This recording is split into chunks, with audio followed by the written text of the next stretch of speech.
Bonjour à tous. Aujourd'hui, on va voir trois rapports qu'on dit trigonométriques qu'on va définir dans les triangles rectangles. On a vu dernièrement ensemble que la trigonométrie, c'est l'étude des triangles. Éventuellement, ce qu'on va vouloir faire avec ces triangles-là, surtout rectangles, en fait, c'est beaucoup les triangles rectangles qui vont nous intéresser dès le départ. On va vouloir trouver des mesures de côté et d'angle. Et trois rapports différents vont nous faciliter la tâche. Et ces trois rapports-là ont des noms différents l'un de l'autre. Le premier rapport, c'est ce qu'on appelle le sinus. Le sinus d'un angle et toujours, chacun des rapports va être déterminé en fonction de l'angle aigu avec lequel on travaille. On se rappelle qu'un angle aigu, c'est un angle qui mesure 90 degrés, moins de 90 degrés. Donc, si on commence avec le sinus de l'angle A, qu'est-ce que c'est? C'est la mesure du côté opposé à l'angle avec lequel on travaille, divisé par la mesure de l'hypoténuse du triangle rectangle en question. Donc, si je regarde dans le dessin en haut, ce que j'ai en haut, si je me situe par rapport à l'angle A, parce que c'est ce qu'on me demande ici, le sinus de l'angle A, bien, c'est son côté opposé divisé par l'hypoténuse du triangle en question. Si je me situe par rapport à l'angle A, et je vais prendre 2 secondes pour identifier mes côtés, le côté opposé à l'angle A, c'est toujours le côté en face. L'hypoténuse, on le sait, c'est le côté opposé à l'angle droit, ou le plus long côté du triangle rectangle. Et le côté adjacent, c'est le troisième côté. Souvent, moi, je préfère le placer en dernier. C'est souvent lui qu'on se trompe, là, ou le positionner. Donc, en le positionnant en dernier, on s'assure de ne pas faire d'erreur à ce sujet-là.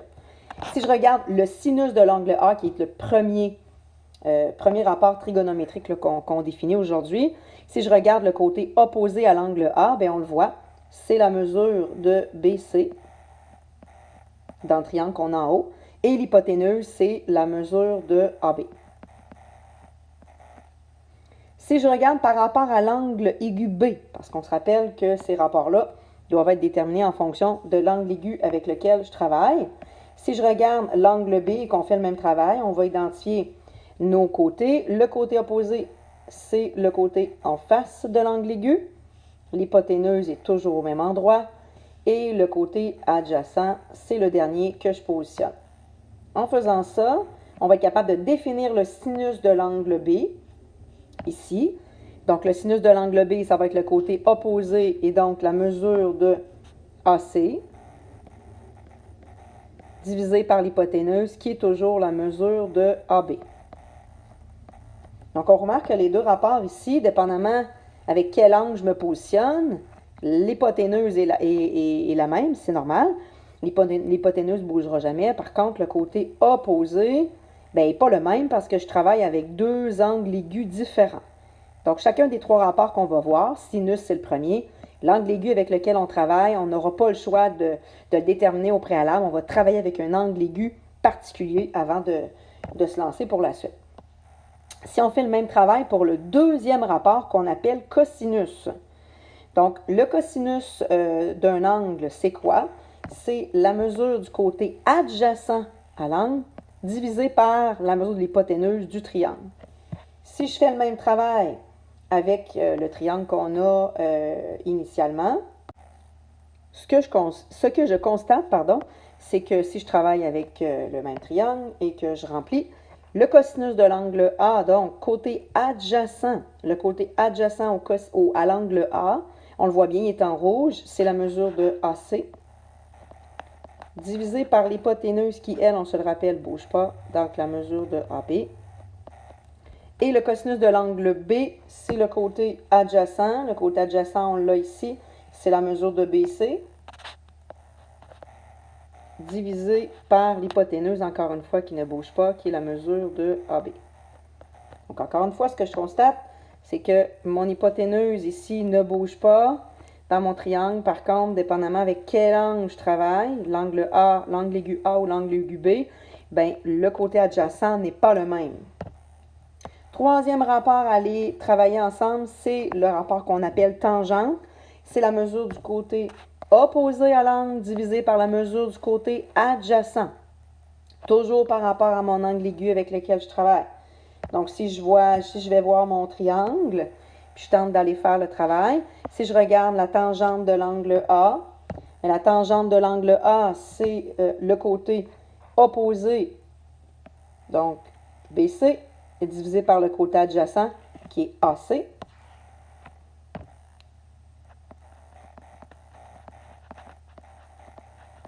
Et si je travaille avec la tangente de l'angle B et que je veux voir la tangente de l'angle B, la tangente de l'angle B, c'est le côté opposé qui est AC divisé par le côté adjacent qui est BC.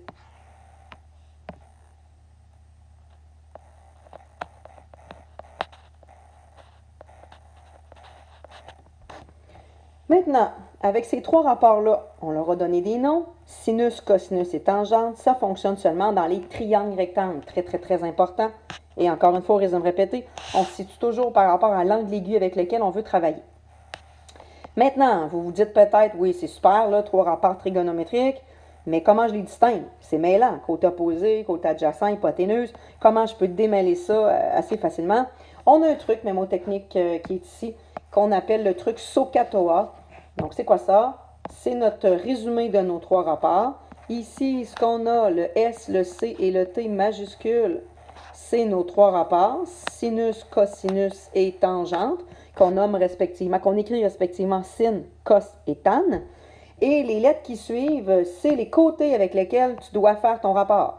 Donc, le sinus, quel côté on prend pour faire le sinus de l'angle aigu? On prend le côté opposé à l'angle aigu, divisé par l'hypoténuse. Le cosinus, c'est quoi? Quels sont les deux côtés avec lesquels je vais devoir travailler? C'est le côté adjacent à l'angle aigu, la mesure du côté adjacent à l'angle aigu, divisé par la mesure de l'hypoténuse. Et la tangente, T pour tangente, quels sont les deux côtés? Je vais prendre le côté opposé à l'angle aigu, la mesure de son côté, divisé par la mesure du côté adjacent. Donc, ce truc-là, SOHCAHTOA, on va le réutiliser beaucoup là, pour être capable de facilement différencier nos trois rapports trigonométriques. Maintenant, calculons ces trois rapports trigonométriques-là, mettons-nous en action. Alors ici, on a un triangle rectangle, très important, parce qu'on se rappelle que les trois rapports trigonométriques, sinus, cosinus et tangente, on les fait seulement dans les triangles rectangles, donc les triangles avec un angle de 90 degrés.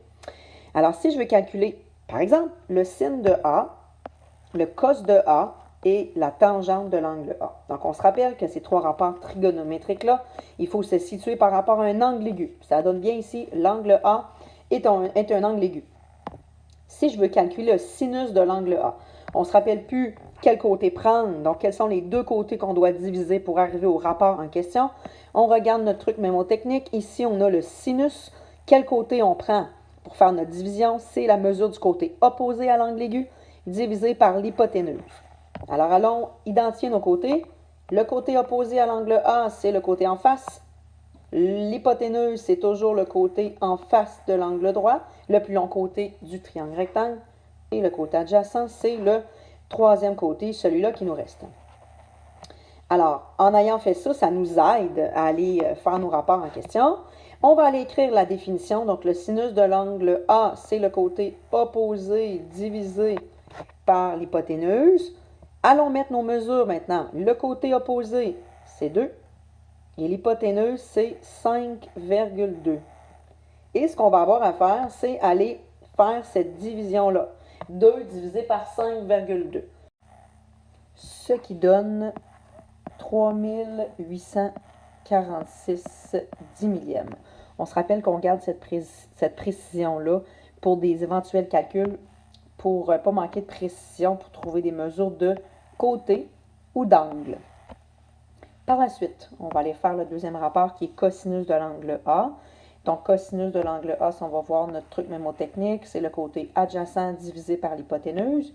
Le côté adjacent, on l'a devant nous, c'est 4,8.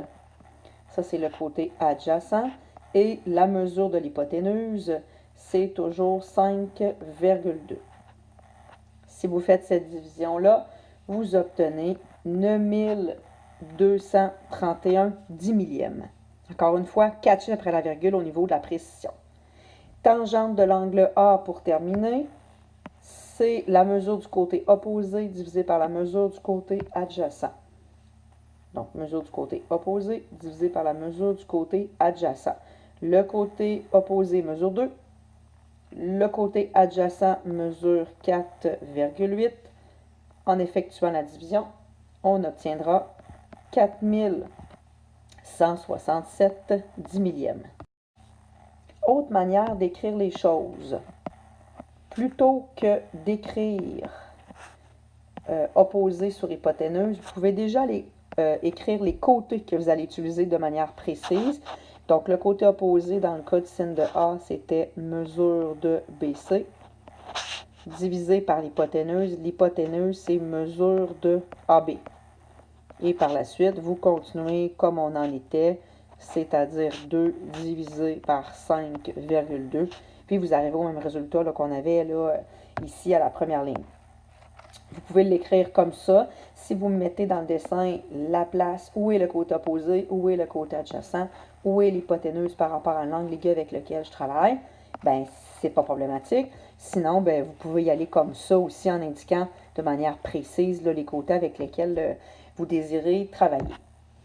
Je vous invite à les faire de la même manière. Sin de B, cos de B et tan de B. Prenez le temps d'aller identifier côté opposé, côté adjacent et hypoténuse pour ce sommet-là, pour vous assurer que vous allez prendre les bons côtés à chaque fois que vous travaillez chacun des 3 rapports.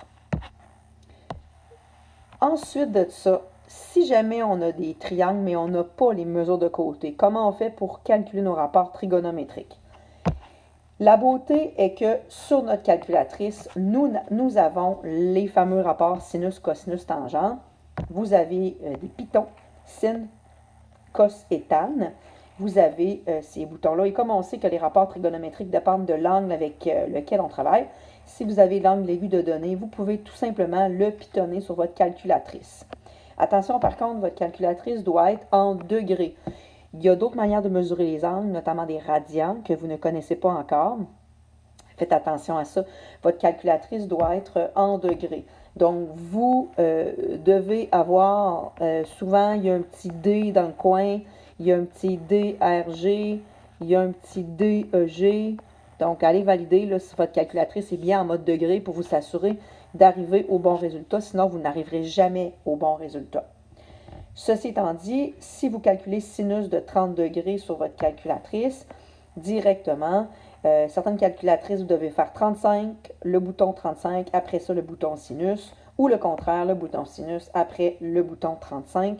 Ça dépend de chacune de vos calculatrices. Si vous faites ça, vous allez arriver à peu près à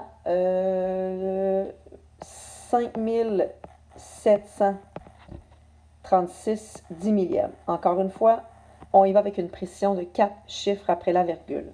Si vous allez pitonner tan de 35 degrés, vous obtiendrez 7002 10 millièmes.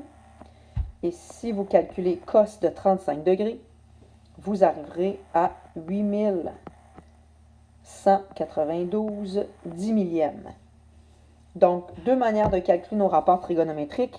Si nous avons les côtés de données dans le triangle rectangle, vous pouvez les calculer à l'aide des côtés. Et sinon, si vous avez l'angle aigu en question, vous pouvez les calculer avec votre calculatrice directement. À quoi ça sert ces 3 rapports-là? Sinus, cosinus, tangente. Assez rapidement, on va voir que ça permet de trouver des mesures de côté et éventuellement aussi d'angle dans les triangles rectangles. Voilà.